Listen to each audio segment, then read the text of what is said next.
In order to do Venetile's installation, we're going to need the following tools: bubble level, notched trowel, rubber trowel, masonry bucket, safety work gloves, masonry trowel, sponge.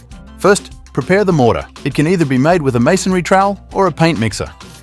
The mortar yield is 4.40 lbs per 10.8 square feet. Secondly, make sure that the surface is completely cleaned without any impurity.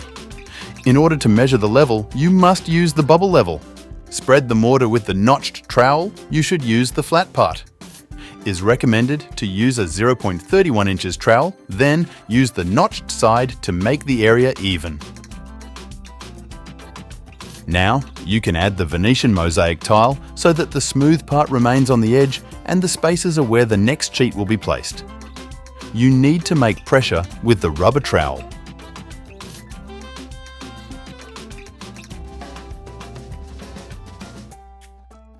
Clean all the surplus product with a damp sponge. Let it dry for 20 minutes.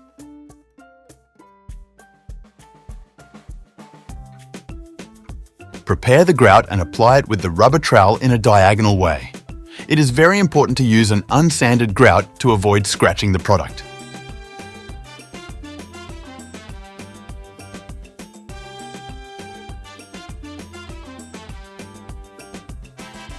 Clean all the surplus product with a damp sponge. Let it dry for 20 minutes. If it is necessary, repeat all the process the many times you need every 20 minutes in order to eliminate all the excess product.